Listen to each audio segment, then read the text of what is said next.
दोस्तों नमस्कार। दोस्तों आप लोगों ने छोटे बच्चों को कराटे लेते हुए देखा होगा। तो ये कराटे नॉर्मल है या अबनॉर्मल है? क्या लक्षण दिखाई दे तब हमें डॉक्टर से मिलना चाहिए? किस बीमारी की वजह से है ये? कराटे किस तरीके से आते हैं?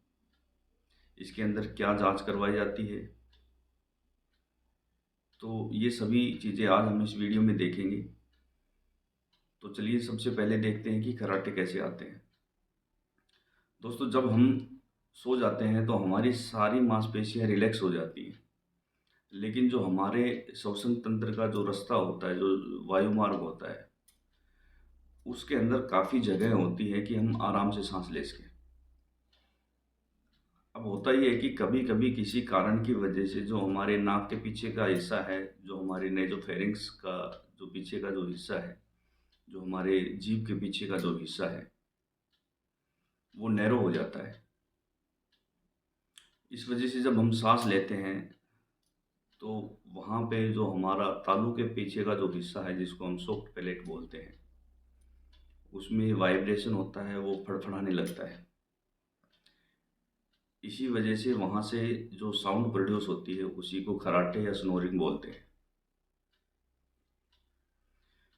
जो ये खराटे हैं, ये विश्व भर में लगभग 10% बच्चों को होते हैं। अगर आपके बच्चे को कभी-कभी खराटे आते हैं, तो इस कंडीशन में आपको बिल्कुल भी चिंता करने की ज़रूरत नहीं है। लेकिन अगर आपके बच्चे को रेगुलर खराटे आते हैं, बहुत लाउड खराटे आते हैं और बच्चा बेड पे ही यूरिन कर देता है, या फिर बच्चा लेट के सोता है और खर्राटे लेता है, या फिर बच्चा बैठ के सोता है और खर्राटे लेता है। अगर इस तरीके के लक्षण आपको दिखाई देते हैं तो आपको इस कंडीशन में डॉक्टर से ज़रूर मिलना चाहिए।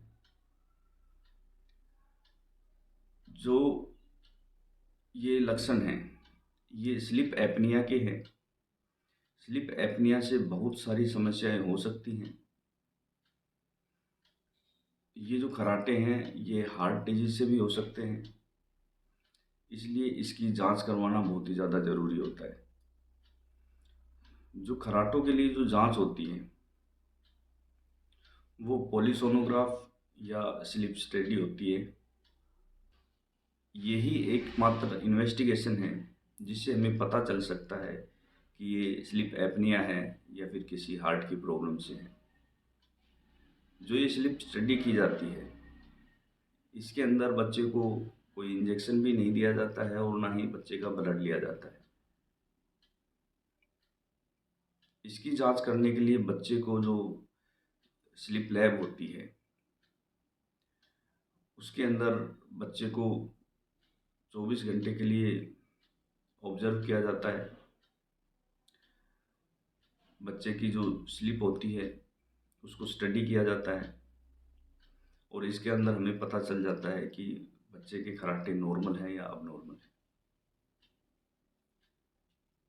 तो दोस्तों ये थी आज की हमारी वीडियो। अगर आपके बच्चे को भी इस तरीके की कोई समस्या है, तो आपके बच्चों को भी स्लीप स्पेशलिस्ट से मिलना चाहिए।